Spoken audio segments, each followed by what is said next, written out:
नमस्कार, आप देख रहे हैं प्रदेश का नंबर 1 और सबसे भरोसेमंद news channel India news Haryana. मैं हूं आपके साथ शुभेंदु सिंह। कोरोना का अंत कब होगा, सबके जहन में यही सवाल कौंध रहा है, लेकिन ताजा आंकड़ों पर गौर करें तो अभी राहत मिलती नजर नहीं आ रही है। हर रोज नए केस का आंकड़ा 1 लाख के पास पहुंच गया है और दिल्ली, मुंबई जैसे शहरों का बुरा हाल नजर आता है, तो हरियाणा में लगातार बढ़ते मामलों ने सरकार और स्वास्थ्य महकमे की चिंता बढ़ा दी है। बढ़ते कोरोना के मामलों को देखते हुए सरकार ने 11 जिलों को रेड जोन में शामिल किया है। कौन से जिले रेड जोन में शामिल हैं, क्या पाबंदियां लगाई गई हैं, वो भी आपको बताएंगे। लेकिन सबसे पहले हर दिन का हाल आपको दिखाते हैं कि किस तरह रोजाना मरीज बढ़ रहे हैं, संक्रमण तेजी के साथ फैल रहा है और हरियाणा में तीसरी लहर की दस्तक जब है, तो अब ऐसे में जरा सिलसिलेवार तरीके से हर दिन के हिसाब से आप देखिए कि 23 दिसंबर सबसे पहले आपको दिखाते हैं 43 जब संक्रमित मामले सामने आए। 24 दिसंबर को संख्या बढ़ती है, 79 पहुंच जाती है। 25 दिसंबर को 90 तक पहुंचती है। 26 दिसंबर यानी कि अगले दिन ये 92 पहुंचती है और 27 दिसंबर को थोड़ा सा ग्राफ नीचे की तरफ जाता है, 85 तक पहुंचता है। लेकिन आगे बढ़ते हैं आप 29 दिसंबर को 217 मामले सामने आते हैं। 30 दिसंबर 300 मामले सामने आते हैं। 31 दिसंबर यानी कि 2021 के आखिरी दिन 428 मामले सामने आते हैं। वहीं साल की शुरुआत आप बढ़ते हुए मामलों के साथ होती है। अब ऐसे में हरियाणा में तीसरी लहर की क्या दस्तक हो चुकी है। 4 जनवरी को 1132 मामले सामने आते हैं और उसके बाद लगातार ये आंकड़ा जो है वो बढ़ता चला जा रहा है। तो ये आपको एक बार फिर से हम लगातार आपको दिखा रहे हैं तस्वीरों के जरिए, एक ग्राफिक्स के जरिए, कि कैसे हर दिन के हिसाब से ये संक्रमण तेजी के साथ बढ़ा है। 3 जनवरी 793 मामले सामने आए हैं और उसके बाद 4 जनवरी को 1132 और 5 जनवरी को 2176 मामले सामने आते हैं। तो यानी कि सीधे डबल मामले 4 और 5 जनवरी, यानी कि एक दिन का अंतर, लेकिन दुगने से ज्यादा मामले सामने आए। अब कौन से 11 जिले रेड जोन में हैं, जरा वो भी आप देखिए ग्राफिक्स के जरिए।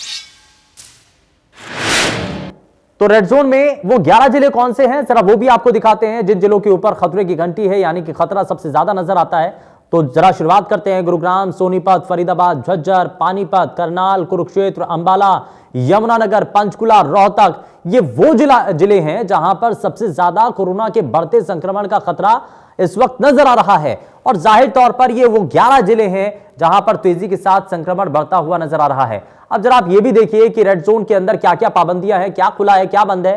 तो hospital, medical lab, dispensary, pharmacy, ये सभी चीजें खुली हुई हैं। लेकिन school, college, coaching centre, ITI, anganwadi केंद्र, ये सभी फिलहाल बंद हैं। ये सब रेड जोन के बारे में आपको बता रहे हैं, यानी कि रेड जोन के अंदर क्या चीजें खुली हैं, क्या चीजें बंद हैं, ये लगातार आप ग्राफिक्स के जरिए देख रहे हैं। अगर आपका भी जिला रेड जोन के अंदर आ चुका है तो ये आपके लिए बेहद महत्वपूर्ण हो जाता है ये समझना कि क्या चीजें खुली हुई हैं और क्या चीजें बंद हैं। तो खुले में क्या है, nursing home, clinic, vaccination centre, Jan Aushadhi केंद्र, और दूसरी तरफ बंद क्या है, cinema hall, gym, swimming pool, entertainment park, theatre, multiplex, ये सभी चीजें बंद हैं। वहीं करनाल में भी रेड जोन में शुमार है, बावजूद इसके नियम हवाई नजर आ रहे हैं। करनाल में कोरोना की रफ्तार जो है लगातार बढ़ती जा रही है। संक्रमण के बढ़ते मामलों को देखते हुए करनाल को रेड जोन में शामिल किया गया है। आज की जो स्वास्थ्य विभाग के रिपोर्ट है उसके अनुसार 100 के करीब कोरोना पॉजिटिव मिल चुके हैं। उसके बाद जिला प्रशासन की तरफ से जो है कोरोना नियमों को लेकर सख्ती बरतनी शुरू कर दी गई है। हम इस समय खड़े हैं शहर के एक घंटाघर चौक पर। आप देख सकते हैं कि जो लोग मास्क नहीं लगा रहे उनके खिलाफ प्रशासन ने अभियान शुरू कर दिया। चालानिंग जो है की जा रही है। जो लोग बिना मास्क के खुले में घूम रहे हैं उनके अब चालान काटे जा रहे हैं। वहीं आज जो एक आंशिक लॉकडाउन सरकार द्वारा करनाल जिले में लागू किया गया है उसके अनुसार 6 बजे के बाद कोई भी दुकान नहीं खुलेगी। सिर्फ और सिर्फ अति आवश्यक वस्तुओं की सप्लाई वाली दुकानों को खोलने की अनुमति दी जाएगी। आप देख सकते हैं कि किस तरह से पुलिस प्रशासन द्वारा चेकिंग अभियान जो है शुरू कर दिया गया है।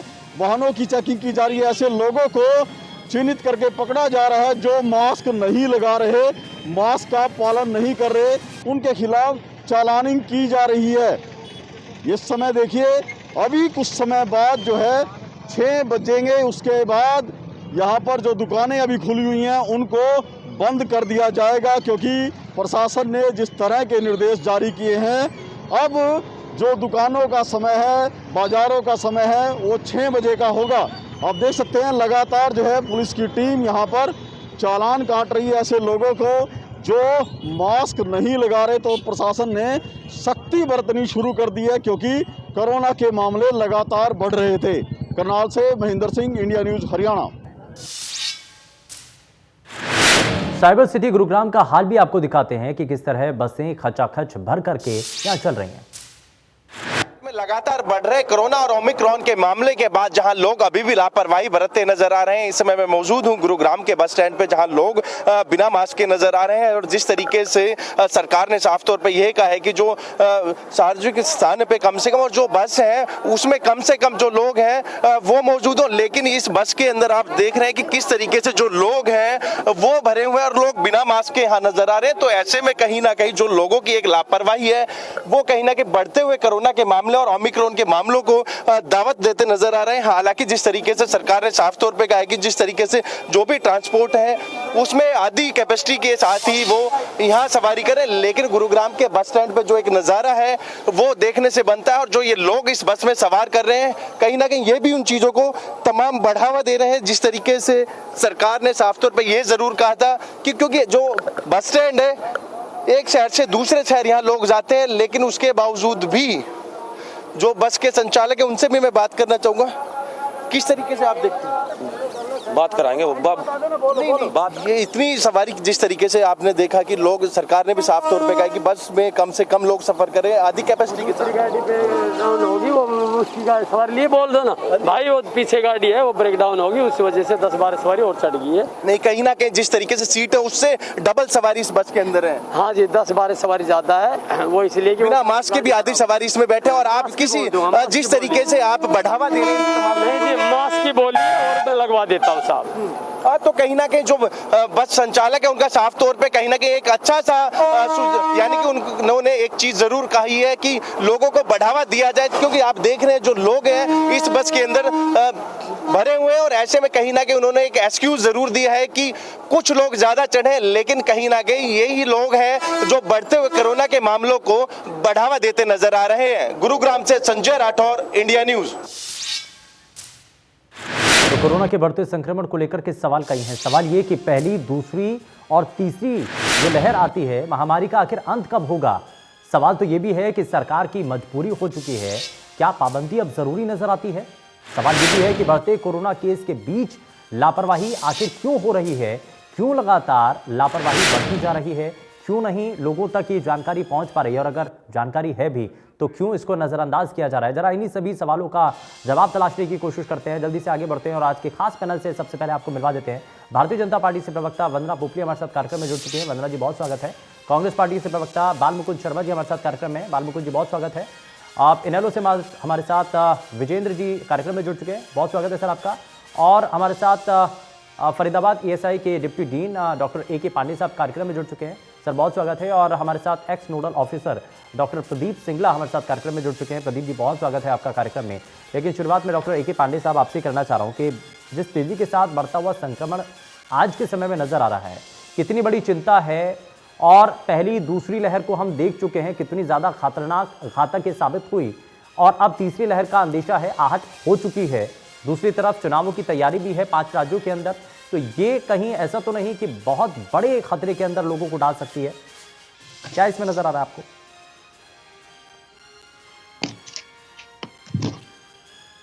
AK पांडे जी,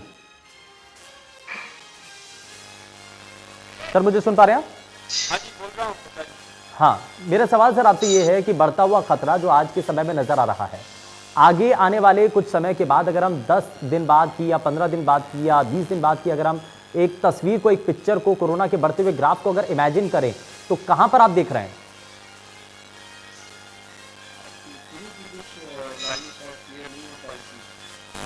आप स्पीक करेंगे एक बार प्लीज? चलिए मैं वापस लौटता हूं सर, कुछ टेक्निकल इशू आ रहा है, जरा उसको ठीक कर लेते हैं। मैं जरा वापस लौटूंगा। वंदना पोपली जी, मैं जरा आपको शामिल कर रहा हूं। अब जो हेल्थ सिस्टम है उसको मजबूत करने के लिए पहले की जो लहर आई थी, पहली और दूसरी लहर, उससे हमने बहुत कुछ सीखा। कितना सीखा और कितना हम इम्प्रूव कर चुके हैं और तीसरी लहर की जब शुरुआत हो चुकी है तो आगे आने वाले समय की जो परिस्थितियां हैं उससे निपटने के लिए हम कितने तैयार हैं? सबसे पहले तो मैं कहती हूँ कि पहली लहर जब आई थी पूरे विश्व में इस बारे में कहीं पर कोई भी नॉलेज नहीं थी कि चाहिए होगी, क्या हमें करना होगा। मुझे लगता है कि हमारे उसने बहुत रिस्पॉन्ड किया। पीपी किट नहीं बनती थी, वहां पर हम एक वैक्सीन को भी डेवलप किया, पर बाकी कंट्रीज अभी को डेवलप नहीं कर पाई। हमने उस वैक्सीन को भी डेवलप करा और हमारी इतनी अपनी जो पॉपुलेशन है उसको वैक्सीन लगाने में भी कामयाब रहे।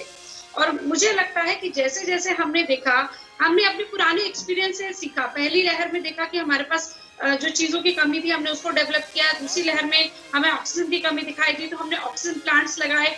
आप देखेंगे कि लगातार जिस प्रकार से हमारी जरूरतें हैं उस हिसाब से हमने चीजों को डेवलप किया। लेकिन एक इम्पॉर्टेंट चीज ये है, मैं मानती हूँ कि कोरोना से जंग अभी बाकी है। ना हमें लापरवाह होना है, ना ही हमें पैनिक होना है, घबराना है। अधिकतर क्या देखा जाता है, लोग या तो बहुत ज्यादा लापरवाह हो जाते हैं या बहुत ज्यादा घबरा जाते हैं और एकदम से हॉस्पिटल्स की तरफ दौड़ पड़ते हैं। तो मुझे लगता है सावधान रहने की बहुत ज्यादा तो मैं आपके चैनल के माध्यम से भी यहाँ पर जितने भी आपके दर्शक सुन रहे हैं उनको भी कहना चाहूंगी कि सावधानी भी ही सुरक्षा है। जितना आप सावधान रहेंगे उतना बेहतर है। में हमने यही सीखा है कि पैनिक हुए तो प्रॉब्लम आई, लापरवाह हुए तो प्रॉब्लम हुई। और एक चीज और कि अब हमें कोरोना के साथ जीना पड़ेगा। जब कोरोना बढ़ा, हमें उस हिसाब से अपनी सावधानियां भी रखनी पड़ेगी। आप देखेंगे जिस प्रकार से हमारे जो स्टेट में है, नई जो जितनी भी एसओपी हैं वो लेकर आए, ताकि जितने एरियाज हैं, जैसे आप देखेंगे 11 जो डिस्ट्रिक्ट हैं उनको रेड जोन में डाल दिया गया है। वहाँ पे कोरोना के बढ़ रहे हैं, तो वहाँ पर सख्तियां भी उसी हिसाब से बढ़ रही हैं। तो सख्तियां बढ़ाने की आवश्यकता ना पड़े, आपको कहना ना पड़े कि मास्क डालें, मास्क आप लेकिन कहने भर से नहीं होगा ना वंदना जी, कहने भर से नहीं होगा कि हम कहेंगे और लोग मान जाएंगे, क्योंकि आज भी हम देख रहे हैं ना सार्वजनिक जगहों पर लोग नहीं पालन कर पा रहे हैं। और अगर नहीं कर रहे हैं तो इसमें भी जिम्मेदारी सरकार की भी बनती है कि अगर लोग जिम्मेदारी से अपनी जो उनको दायित्व दिया गया अगर उसका निर्वहन नहीं कर रहे हैं, पालन नहीं कर रहे हैं, तो फिर उसके बाद अगला स्टेप लेना पड़ेगा। शुभेंदु, मुझे लगता है कि अगले स्टेप की तरफ हम बढ़ चुके हैं। फरीदाबाद में और करनाल में मैं आपकी रिपोर्ट भी देख रही थी किस प्रकार से चेक करा है, और वहां पर अधिकारी जो है चालान काटते हुए भी मिले हैं। एक सोल्यूशन यही है कि अगर कोई मास्क नहीं लगाएगा तो उसके साथ सख्ती बढ़ती जाएगी। उस डायरेक्शन में हम बढ़ चुके हैं। एसओपी में भी क्लियरली लिखा है कि अगर आप मास्क नहीं लगाएंगे तो 500 रुपए का चालान होगा। अगर कोई ऐसे इंस्टीट्यूशन जिनको बंद करने की कहा गया है, अगर वो खोल लेंगे तो उसके लिए भी चालान रखा गया है। तो जब से नहीं मानेंगे तो कहीं ना कहीं सख्ती भी बरतनी पड़ेगी, उसकी तरफ हम बढ़ चुके। ठीक है, मैं जरा डॉक्टर ए के पांडे को भी जोड़ लेता हूँ, उसके बाद मैं आगे बढ़ता हूँ। डॉक्टर ए के पांडे जी, मुझे सुन पा रहे हैं आप? हाँ बिल्कुल। मेरा सवाल सर आपसे ये है कि आज के समय में जो हालात बने हुए हैं बढ़ते संक्रमण को लेकर के, आगे आने वाले समय को अगर आप एज्यूम करें, अगर आप सोच करके देखें कि 15 दिन बाद या 20 दिन बाद कोरोना का ये जो ग्राफ आज नजर आता है वो आगे किस तरीके से दिखाई देता है आपको, अनुमान क्या कहता है आपका? देखिए एक्चुअली जो अभी केसेज और जो ट्रेंड दिख रहे हैं, अगला 15 दिन बाद वृद्धि होगी, ये बहुत सारे एक्सपर्ट भी बता रहे हैं। और जो हम लास्ट 5 डेज का ट्रेंड चल रहा है, तो मैं समझता हूँ नंबर ऑफ केसेज काफी ज्यादा अभी केसेज तो नहीं हो रहे हैं, लेकिन मुझे कई जगह चैनल में लोगों के ये ओपिनियन आए ये सर्दी जुकाम जैसा है। तो मेरी यही अपील है कि लोग इसको सर्दी जुकाम जो है समझने की भूल ना करें, क्योंकि इंडिया में अभी भी ये मिक्स वेव है। मे भी ज्यादातर ओमिक्रॉन केसेस होंगे अगर टेस्ट कराया जाए तो, लेकिन इवन ओमिक्रॉन हो चाहे डेल्टा हो, ये सर्दी जुकाम नहीं है। ये कभी भी अदर सिस्टम को भी इन्वॉल्व कर रहा है, मे भी लंग्स को नहीं कर रहा है इस बार। तो लोग अपना मास्क पहन के जाएं और वैक्सीन जिसको जो लोग एलिजिबल है वैक्सीन की दोनों डोज जरूर लगवाएं। अब तो बच्चों के लिए भी किया जा रहा है। तो केसेस में ये बेतहाशा वृद्धि होगी और ये ऐसा कोई चांस नहीं दिखता है। बड़ा ना लोगों के जहन में आज के समय में सबसे पहला सवाल यही आता है कि क्या तीसरी लहर जिसके लिए बार बार कहा जाता था कि आने वाली है, क्या वो आ चुकी है? जिस तेजी के साथ ग्राफ बढ़ रहा है उससे तो कुछ ऐसा ही नजर आता है। बिल्कुल बिल्कुल, ये शुरुआत हो चुकी है और पीक का उम्मीद है कि जनवरी एंड से 10 फरवरी के बीच में पीक होगा। जो केसेस कई लाख जाएंगे, इसमें कोई डराने की बात नहीं है। ये गवर्नमेंट को भी पता है, एक्सपर्ट को भी पता है। ये पर डे केसेस कई लाख तक जाएगी। और ये निश्चित है कि इस बार की तैयारियां सरकार की पहले से बेहतर है और केसेस उतने सीरियस नहीं होंगे, तो ये अंडर कंट्रोल रहेगा। लेकिन सेहत सबकी अपनी होती है, तो अपनी सेहत का लोग ख्याल करें और इसको देखते हुए जो भी प्रिकॉशन जगहों पर न जाएं, वैक्सीन लें, मास्क लगाएं, हैंड वॉश, हैंड हाइजीन को मेंटेन करें, और दूसरा और कोई उपाय नहीं है। ट्रीटमेंट तो सिम्टोमेटिक है जैसे पहले था, सेम गाइडलाइंस फॉलो करनी होगी। ठीक है सर, मैं जरा इसमें जल्दी से बालमुकुंद शर्मा जी को जोड़ लेता हूं। बालमुकुंद शर्मा जी, जो मौजूदा वक्त में सरकार की तैयारियां, क्या आपको वाकई में लगता है कि मुकम्मल हैं? 11 जिलों के अंदर रेड जोन उसको घोषित कर दिया जाता है, ये खतरा 11 जिलों के ऊपर नजर आता है, तो क्या ऐसे में कुछ और सख्ती भरे कदम उठाने की जरूरत है, या जिस एक्शन मोड में सरकार इस वक्त चल रही है, जिस रास्ते पर चल रही है, वो बिल्कुल सही है? नहीं, और ज्यादा सख्ती की भी जरूरत है और लोगों में जागरूकता की भी जरूरत है। हाँ, जो भी राजनीतिक लोगों को फॉलो करते हैं लोग, ऐसा लोगों में एक आम धारणा है कि भाई दिन में रैली होती है, रात को कर्फ्यू लगा दिया जाता है कि भाई कर्फ्यू कोरोना क्या रात को ही आता है। तो सरकार के जो बड़े सत्र के लोग हैं, जो बड़े ओहदे में बैठे लोग हैं, उनको भी ये दिखाना पड़ेगा कि वाकई में कोरोना है, और कोरोना है तो पॉलिटिकल लोगों के लिए है या नहीं है। तो ये चीजें हैं। अब हम भी एक डिबेट करते हैं, एक विषय पर गंभीरता से बात कर रहे हैं। जो लोग रैलियों पर प्रतिबंध अभी तक नहीं लगा, चुनाव आयोग ने कोई दिशा निर्देश जारी नहीं किए, दिन में ऐसे भागदौड़ चल रही है जिंदगी की और रात को कर्फ्यू लगा दिया जाता है, तो वो लोगों के जहन में नहीं आ रही, कोई समझ में नहीं आ रही। जो हुक्मरान हैं, जो शासन करने वाले लोग हैं, उनको भी निर्देश इस तरीके के होने चाहिए कि भाई अपने प्रोग्राम रद्द करने चाहिए, या वो वीडियो कॉन्फ्रेंसिंग से करनी चाहिए। जब माननीय सुप्रीम कोर्ट में भी वीडियो कॉन्फ्रेंसिंग से कार्रवाई शुरू हो गई है, तो जरूरी है कि मुख्यमंत्री या दूसरे लोग जाएं, फीता काटे, जनसभा को इकट्ठे करें, लोगों में वो करें, तो फिर वो कायदे कानून लोग मानेंगे, ऐसा उम्मीद नहीं की जा सकती। तो जैसे डॉक्टर साहब बता रहे थे कि तीसरी लहर आ चुकी है, हम भी मानते हैं आ चुकी है। आज 90,000 केस हैं, हरियाणा में भी बहुत ज्यादा केस हैं, ओमिक्रॉन भी साथ में आया है। तो मैं ये कहना चाहता हूँ, आपके माध्यम से पूरा प्रदेश देखता है, राजनीतिक लोग भी देखते हैं, सरकार की जिम्मेवारी खुद पर भी बनती है। सरकार ने खुद पर क्या लागू किया अभी तक? कुछ भी नहीं, किसी तरह कोई दिशा निर्देश दिए ही नहीं है सरकार ने। ठीक है, आप यहाँ पर ये पॉइंट रख रहे हैं कि पॉलिटिकल पार्टीज, क्योंकि बार बार लोगों की तरफ से भी अक्सर ये कह दिया जाता है कि दिन में तो रैली होती है और रात में कोरोना कर्फ्यू का हवाला देकर के लोगों की आवाजाही वहां पर प्रतिबंधित कर दी जाती है, तो ये एक बड़ा सवाल है। लेकिन इसमें क्योंकि चुनाव आयोग की जब बैठक होती है ना, जिसमें पॉलिटिकल पार्टीज को शामिल किया जाता है, इसमें सभी राजनीतिक दल ये कहते हैं कि समय पर चुनाव होने चाहिए, कोरोना चाहे कैसा भी चलता रहे लेकिन चुनाव समय पर होने चाहिए। तो इसमें तो सभी पॉलिटिकल पार्टी का रोल है ना, इसमें सभी पॉलिटिकल पार्टी आगे आकर के अगर ये कहें चुनाव आयोग से कि हम अभी नहीं चाहते चुनाव, उसके बाद देखा जाएगा, खैर वो अलग विषय है। मैं इसमें जरा, ठीक है, मैं विजेंद्र जी आपको जोड़ना चाह रहा हूँ। मैं बताता नहीं, मेरी बात में पूरी होनी इस विषय पे। हाँ, आपने पॉइंट रखा ना? नहीं, वो उसी को मैं थोड़ा और क्लियर करता, जो चुनाव आयोग का आपने पॉलिटिकल पार्टियों का जिक्र किया ना, जल्दी से बात पूरी कीजिए सर। हाँ। मैं कहता हूँ ये जो रैलियां हैं ये भी वर्चुअल हो सकती हैं, और जहां तक अब दो चीजें आई हैं चुनाव आयोग ने कर दिया, जो लोग आसक्त हैं, जो लोग चल नहीं सकते या जो बुजुर्ग लोग हैं, उनको घर बैठे वोटिंग का अधिकार हो गया। तो सबको घर बैठे कर दो वोटिंग का अधिकार, सबको सुविधा दे दो, घर से वोटिंग कर लेंगे, ना लाइन में लगना, ना किसी ने ड्यूटी देना।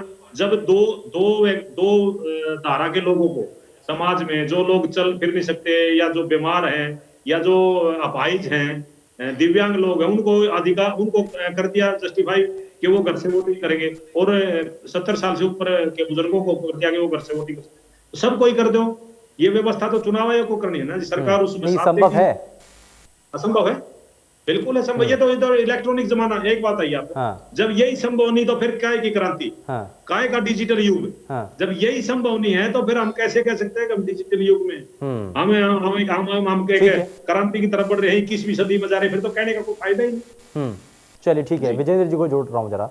विजेंद्र जी, अब बढ़ते संक्रमण के बीच में सवाल तो ये है कि हम अपने लोगों की जान बचाने के लिए या उन तक जानकारी पहुंचाने के लिए कितना अभी तक काम कर पाए हैं? क्या वाकई में जो जानकारी सरकार की तरफ से या प्रशासनिक अमला जो पहुंचाना चाहता है, क्या वो जानकारी पहुंच पा रही है, या अगर जानकारी पहुंच रही है तो लोग उसका पालन क्यों नहीं कर पा रहे हैं? आप भी अलग अलग पॉलिटिकल पार्टी हैं, जनप्रतिनिधित्व आप करते हैं, लोगों का आप जो वर्जन है वो आप रखते हैं, लोगों के बीच से होकर के जाते हैं, तो लोगों का कहना क्या है? क्योंकि सार्वजनिक जगहों पर आज भी जब हम जाते हैं तो लोग नियमों का पालन क्यों नहीं कर पा रहे हैं? देखिए, सबसे पहले तो मैं इंडियन नेशनल लोकदल पार्टी की तरफ से भगवान से ये प्रार्थना करना चाहूंगा कि ये जो तीसरी लहर का अंदेशा बना हुआ है वो ज्यादा खतरनाक ना हो, और हमारे देश और प्रदेश के निवासी से जल्दी बाहर निकलने का काम करेंगे। और अगली बात यह कि अभी ये जो केस बढ़ने शुरू हुए हैं, इस बीमारी का प्रदेश और देश को पूरा तजुर्बा हो चुका है, क्योंकि पहले 2 लहर को भुगत चुका है देश।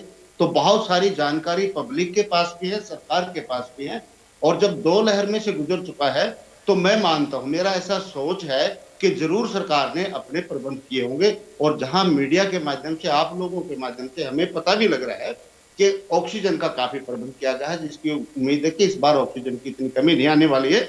लेकिन फिर भी बीमारी तो बीमारी होती है। इस बीमारी के लिए सबसे पहले मैं अपनी पार्टी की तरफ से प्रदेशवासियों से निवेदन करना चाहूंगा कि सरकार ने जो नियम और कानून इसके लिए बनाए हैं, हमें उसका बिल्कुल दिल से पालन करना चाहिए, जरा सी भी लापरवाही नहीं करना चाहिए।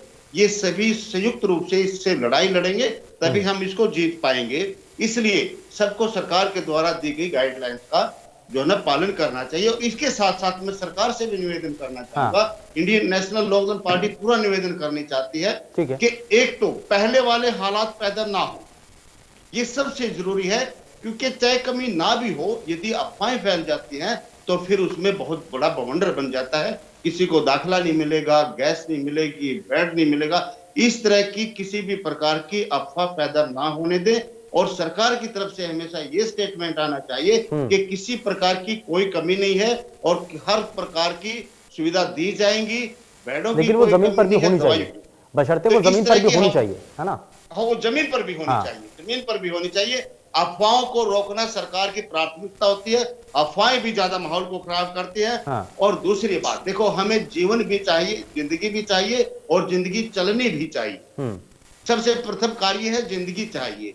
जिंदगी को बचाने के लिए सुविधाओं का प्रबंध करें। बहुत बड़ी कमी रही है देखिए सरकार की तरफ से, और ये सरकार बिल्कुल आपके चैनल के माध्यम से मैं कहना चाहूंगा, दूसरी लहर में कई कमियां ऐसी आई, स्टाफ की कमी थी, डॉक्टरों की कमी थी। उसके बाद भी सरकार ने एक प्रोसेस चलाया कि 780 डॉक्टरों की आज भी प्रदेश में 2500 में से 780 की कमी है।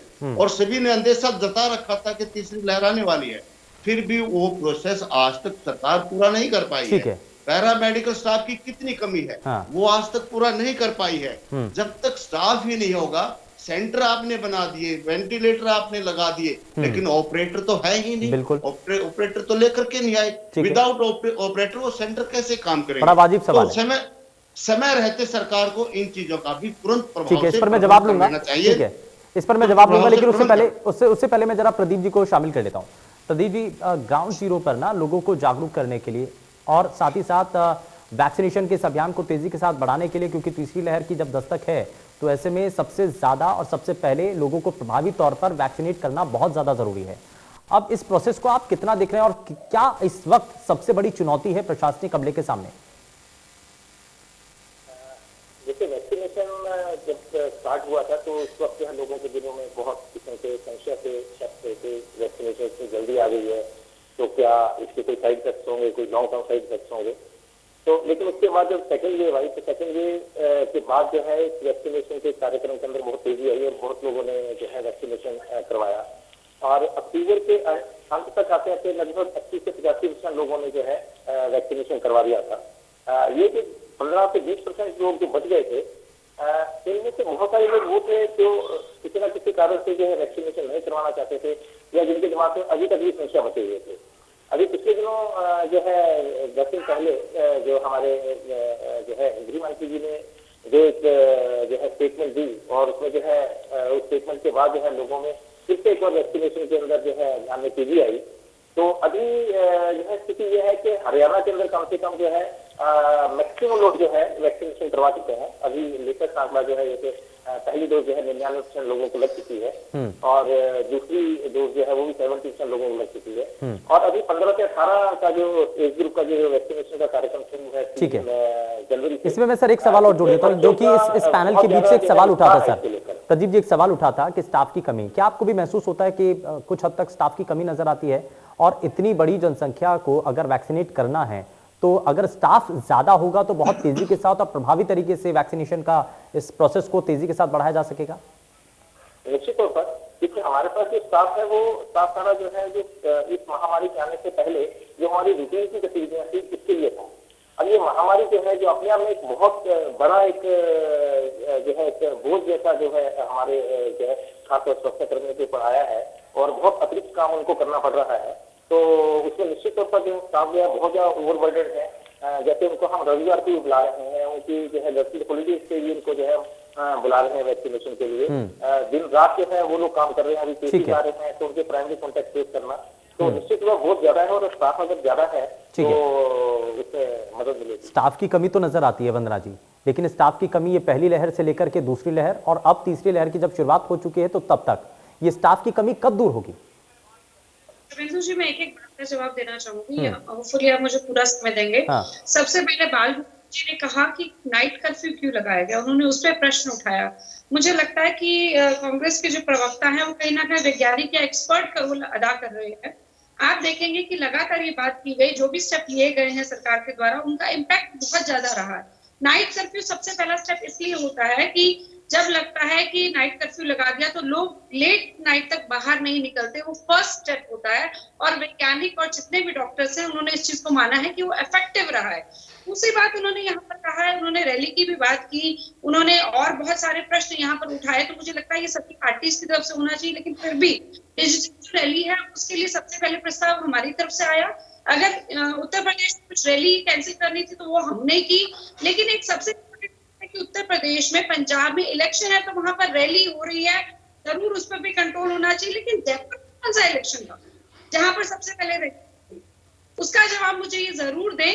और सबसे बड़ी बात यहाँ पर ये कह रहे हैं कि कितनी टेस्ट, कितना तैयार है सरकार या किसकी बात कर रहे हैं, यहाँ पर वैक्सीन बात कर रहे हैं और तमाम तरह के आरोप लगाए जा रहे हैं। तो मेरे पास एक छोटी सी रिपोर्ट है, उसका जवाब मुझे जरूर दे दें कि यहाँ पर एक क्लियरली लिखा हुआ है कि पंजाब में ओमिक्रॉन को चुनावी टीका, टेस्टिंग घटाई गई ताकि रैलियों पर सवाल ना उठे। रोजाना 30,000 जांच हो रही थी और अब 10,000। मेरे पास रिपोर्ट है, अगर आप इसको देख पाते हैं तो आपको दिख भी रहा होगा, एक न्यूज़पेपर, लीडिंग न्यूज़पेपर की रिपोर्ट है कि पंजाब में टेस्टिंग को घटाया गया है। और वहीं पर अगर मैं हरियाणा की बात करूं, आज 44,000 टेस्टिंग की गई है। तो हमारे मुख्यमंत्री जी की तरफ से और हमारे स्वास्थ्य मंत्री जी की तरफ से जवाब ये आता है, वो पूछते हैं कि इसको 50,000 पर क्यों नहीं लाया गया। 50,000 टेस्ट होना बहुत जरूरी है, क्योंकि टेस्ट हम करेंगे तो हम बेहतर ढंग से उसको कवर कर पाएंगे, हम जान पाएंगे कितने लोग जो है कोरोना जो पॉजिटिव है उनको हम उसी हिसाब से ट्रीटमेंट दे पाएंगे। उसके अलावा जो आपका था वो डॉक्टर्स की कमी को लेकर था, तो मैं आपको बताना चाहूंगी कि हेल्थ इंडेक्स में रिसेंटली हमारा हरियाणा अव्वल आया है, जिसमें कहा गया है कि नर्सिंग स्टाफ में हमारे यहाँ पर कोई कमी नहीं है। जहां तक डॉक्टर्स की कमी की बात है तो मैं आपको बताना चाहूंगी कि 2014 तक हमारे पास सिर्फ 2,600 सीट, 700 सीट थी, जिसको हमने बढ़ाकर 1685 करी। और अब हम ये चाह रहे हैं कि हर वर्ष हम 2500 डॉक्टर जो हैं वो तैयार करें। जब डॉक्टर्स का एडमिशन होता है तो 6 साल जरूर लगते हैं। जहां पर 700 थी वहां पर हम 2500 डॉक्टर हर वर्ष तैयार करना चाह रहे हैं, हम नंबर बढ़ाना चाह रहे हैं। हमारी नीयत में कमी नहीं है, लेकिन जो पुरानी चीजें हैं उसका इम्पैक्ट जरूर हमारी जनता को झेलना पड़ रहा है, वो यहाँ पर देखना पड़ेगा। साथ के साथ यहाँ पर मैं अगर बात करूं, बड़ी अच्छी बात कही एनएलडी के जो प्रवक्ता हैं, उन्होंने कहा कि अफवाहों का ध्यान सरकार जरूर रखे।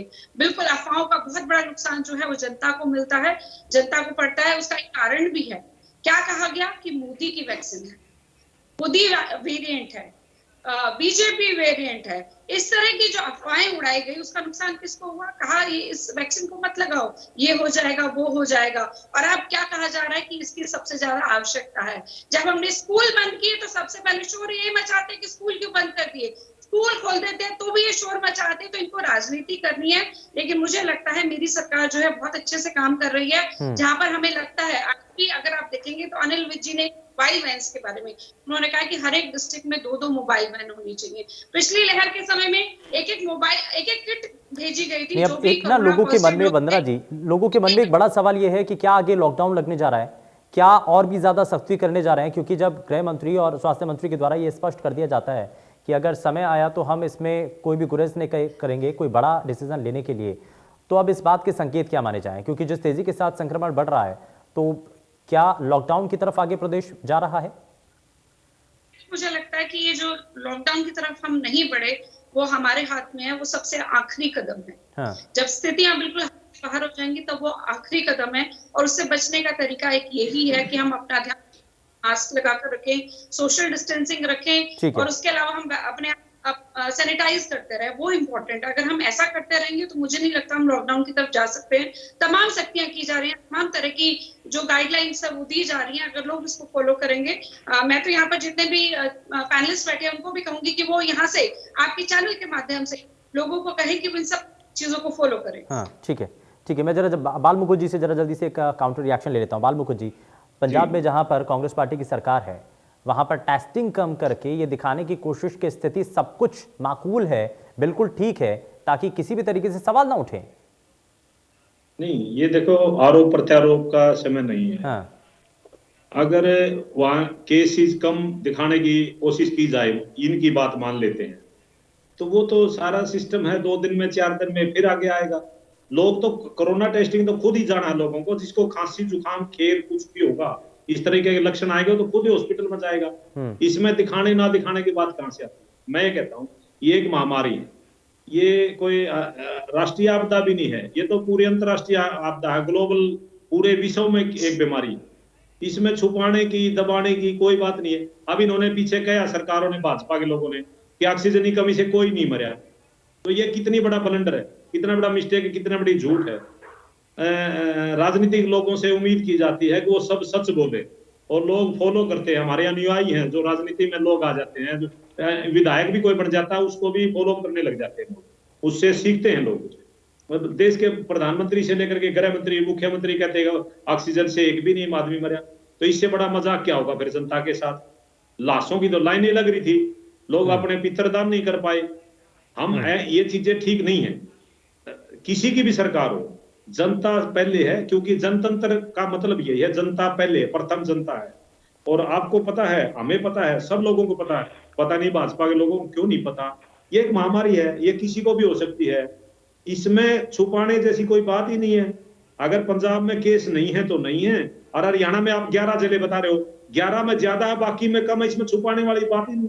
मैं पंचकुला में बैठा हूँ, पंचकुला रहता हूँ, या 300 केस आज, और कई जिले ऐसे जहाँ 2-2, 4-4, 5-5 केस है। क्या उन्होंने छुपा लिया?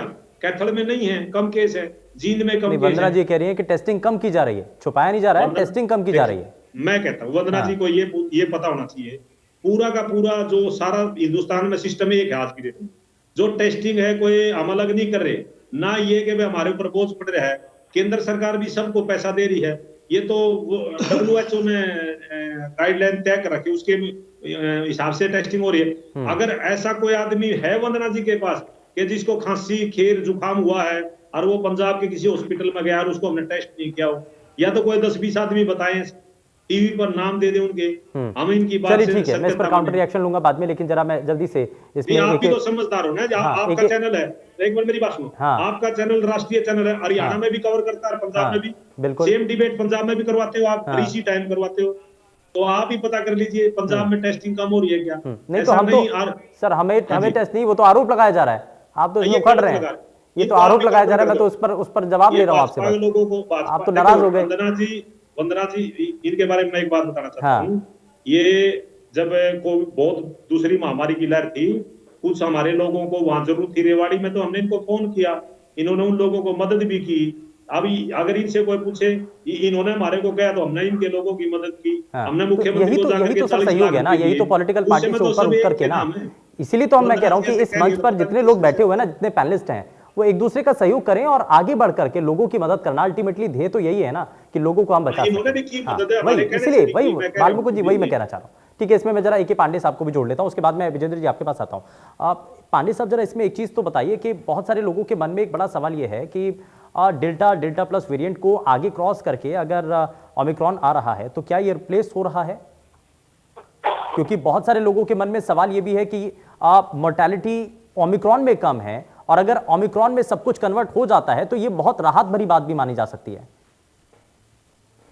देखिए सुरेंद्र जी, ये बिल्कुल सही बात है कि ओमिक्रॉन किसी भी कंट्री में डेल्टा प्लस को रिप्लेस कर रहा है, क्योंकि इसकी इन्फेक्टिविटी उससे काफी ज्यादा है, एक्चुअली 3 से 4 गुना ही नहीं, इससे बहुत ज्यादा है ये। और इसमें यही है कि आप देखेंगे कि पर डे पॉजिटिव केसेस इतने ज्यादा होने के बाद भी हॉस्पिटलाइजेशन की रिक्वायरमेंट बहुत कम है, ICU की तो ऑलमोस्ट नहीं के बराबर है। तो अगर ये रिप्लेस करता है, केसेस ज्यादा होंगे बट हॉस्पिटलाइजेशन की जरूरत ना हो, ICU की जरूरत ना हो, तो यस ये इसकी पूरी एक्चुअली रिप्लेस करने का एक ही क्राइटेरिया होता है कि इन्फेक्टिविटी बहुत ज्यादा है, तो निश्चित रूप से ये डेल्टा प्लस को और डेल्टा वेरिएंट को जो रिप्लेस करेगा। लेकिन इंडिया में अभी भी ये मिक्स इन्फेक्शन है, कई पार्ट में स्टिल डेल्टा, क्योंकि मोर्टेलिटी ज्यादा आ रही है वो उसी पार्ट से आ रही है जहां अभी भी डेल्टा ज्यादा है। हरियाणा, दिल्ली, ये सारे चीज में आप देखेंगे कि केसेस काफी बढ़ गए हैं, लेकिन अभी भी मोर्टेलिटी नहीं के बराबर है। दिल्ली में कुछ है बट हरियाणा में तो अभी भी बिल्कुल नहीं है। ठीक है सर, मैं वापस तो मैं वापस इसी पॉइंट पर आऊंगा। हाँ, इसी पॉइंट पर आता हूँ। मेरा ये मानना है कि जो लॉकडाउन वाली स्थिति जो सुनने में आ रही है वो लास्ट ऑप्शन होना चाहिए। क्योंकि लॉकडाउन से आप केसेस को कम नहीं कर सकते, सिर्फ उसको थोड़ा सा कुछ टाइम के लिए कम कर देंगे, वो वापस बढ़ेगा। मे बी 15 दिन, महीने दिन, 20 दिन, लेकिन क्योंकि वो एक बार स्प्रेड हुआ है तो वो होना है। तो इसीलिए lockdown should be the last option. लोगों को मास्क पहन के और अपनी एक्टिविटी करें, लेकिन क्राउड कम से कम करें, पब्लिक प्लेसेस पर कम से कम जाए। अच्छा, जो आप कह रहे हैं सर, मैं इसमें एक सवाल और जोड़ देता हूं कि आप कह रहे हैं कि फरवरी में जो पीक आएगा, क्या उस पीक के दौरान में हम बिना लॉकडाउन के भी रह सकते हैं अगर हम सावधानी बरतें तो? बिल्कुल, ऐसा संभव है? ये जो बिल्कुल बिल्कुल दोनों डोज अगर वैक्सीन की आपको लगी है, सिर्फ उसमें सावधानी ये बरतनी होगी कि आप मास्क पहने, और जो सीनियर सिटीजन विद कोमॉर्बिड वालों को प्रिकॉशन ज्यादा लेने की जरूरत है, उनको प्रोटेक्ट करने की जरूरत है। बिल्कुल उसमें आप अपना मास्क पहन के सारी एक्टिविटी कर सकते हैं। जिनको जिनको दोनों वैक्सीन लगी, अभी लैंसेट में मेरा भी पेपर पब्लिश हुआ है, ये क्लियर कट ऑब्जर्वेशन है कि किसी को भी लंग्स इन्फिल्ट्रेशन नहीं हो रहा है, कोई भी ऑर्गन का इन्वॉल्वमेंट नहीं हो रहा है, और सीरियस कोविड नहीं हो रहा है। तो रिस्क बहुत बहुत कम है, आप डेल्टा से कुछ सोच नहीं सकते, इतना कम है। तो ऐसी कोई लॉकडाउन की मुझे लगता नहीं है कि जरूरत पड़ेगी। यानी कि लॉकडाउन की सिचुएशन ऐसा नहीं है प्रदीप जी, कुछ ऐसा ही नजर आ रहा है कि लॉकडाउन की सिचुएशन ऐसे ना बने, और अगर हम मास्क पहन कर रखें, सोशल डिस्टेंसिंग का पालन करें, कोविड गाइडलाइंस की अगर पालना सही तरीके से की जाए तो इसकी जरूरत नहीं आएगी। लेकिन एक बड़ा खतरा जो कि इससे पहले तक कहा जाता रहा था कि तीसरी लहर आएगी तो बच्चों के ऊपर सबसे ज्यादा खतरा रहेगा, क्या अभी तक के केसेस के आधार पर यह माना जा रहा है कि बच्चों के ऊपर किसी भी लिहाज से खतरा है? क्योंकि इंदौर में एक हाल ही में स्टडी हुई है जिसमें बताया गया कि बच्चे बहुत तेजी के साथ संक्रमित हो रहे हैं ओमिक्रॉन से। देखिए, ओमिक्रॉन का संक्रमण दर बहुत ज्यादा है, जैसे डॉक्टर ने बताया है। तो निश्चित तौर पर जो है, जो लोग अनप्रोटेक्टेड हैं उन लोगों में संक्रमण दर जो है निश्चित तौर पर हमें ज्यादा नजर आएगी, वहाँ पर नंबर ऑफ केसेज में ज्यादा नजर आएंगे। अब 18+ कैटेगरी के अंदर कुछ मैक्सिमम लोगों को वैक्सीनेशन हो गई है, तो इसलिए इसके अंदर हमें इतनी दर नजर नहीं आ रही। लेकिन 18 से नीचे, अभी 15 से 18 वाले ग्रुप में क्या रही है वैक्सीनेशन, लेकिन 15 से नीचे तो टोटल पूरा का पूरा ये ग्रुप जो है अनप्रोटेक्टेड है, अनवैक्सीनेटेड है। इसलिए इस एक कैटेगरी के अंदर हमें जो है इस तरह के केसेस ज्यादा मिलने के चांसेस निश्चित तौर पर ज्यादा है। लेकिन जहां तक मामला है ये उसके लिए कितना खतरनाक है, तो अभी तक का जो हमारे पास जो है डाटा हमारे पास अवेलेबल है, जो इंटरनेशनल लेवल के ऊपर भी जो हमारे पास फिगर्स आई है, तो उसमें संभावना ये है कि उस तरह की संक्रमण होने का जो है खतरा वो बहुत कम है। हम जो है अपने जो तीनों जो इम्पोर्टेंट मैसेज है जो पिछले 1.5 साल से हम लोग अपना रहे हैं, एक मास्क का इस्तेमाल करना है, और जो है एक सुरक्षित दूरी बनाकर रखनी है, और नियमित तौर पर हमें हैंड वॉशिंग करनी है। और इसके साथ साथ जो है 15 साल से ऊपर के सभी लोग अगर वैक्सीनेटेड होते हैं तो हम इस खतरे को निश्चित तौर पर बहुत कम करें। ठीक है सर, विजेंद्र जी को जोड़ रहा हूँ। विजेंद्र जी, अब क्योंकि 11 जिले ऐसे जिनको रेड जोन के अंदर शामिल किया गया है, अब आपको क्या लगता है कि दिल्ली से आना जाना, जैसे गुरुग्राम हो गया या फरीदाबाद जैसे जो जिले हैं, उनमें कुछ हद तक और कुछ पाबंदियां लगाने की जरूरत है? क्योंकि दिल्ली से आने वाले लोग या फिर वहां से जो आवाजाही हो रही है उससे बहुत ज्यादा खतरा जो है वो इन जिलों के ऊपर बढ़ रहा है। तो ऐसे में हमें सावधानी बरतने की जरूरत है, कुछ यहाँ पर किया जाना चाहिए सरकार को। बिल्कुल बिल्कुल, देखिए ऐसा है, इसमें मैं ये कहना चाहूंगा, सर्वप्रथम तो जनता इसके अंदर से गुजर चुकी है और जनता जानती है कि इसका जो संक्रमण है वो तेजी से हो रहा है। लेकिन भले ही इसका घातकनेस जो है ना कम होगी, बट फिर भी जनता को स्वयं ही इस बात का ध्यान रखना चाहिए कि वो अनावश्यक रूप से घरों से बाहर ना निकले, कम से कम बाहर जाने का काम करे, और बाहर जाना भी पड़े तो गाइडलाइंस का पूरा पालन करे। इसके लिए सरकार को जरूरत है, चाहे उसको सख्ती भी करनी पड़े तो सख्ती कर देनी चाहिए, लेकिन उस सख्ती की आड़ में जनता को परेशान भी नहीं करना चाहिए। और इसके साथ साथ मैंने पहले कहा था शुरू स्टार्टिंग में ही आपको कि जिंदगी को भी बचाना है और जीवन को भी चलाना है। अगर हम ज्यादा सख्ती करेंगे तो जीवन कैसे चलेगा? आपने पहले इसको भुगत चुके हैं दूसरी लहर में, इसलिए लॉकडाउन तो मैं समझता हूं इसका ऑप्शन होना ही नहीं चाहिए। गाइडलाइंस का पालन करना चाहिए। लॉकडाउन से जहां देश की अर्थव्यवस्था के ऊपर सीधा प्रभाव पड़ता है, आम आदमी का जीवन भी खराब होता है, पलायन की स्थिति आ जाती है, फैक्ट्रियां बंद हो जाती है, लोग भूख की कगार पर पहुंच जाते हैं।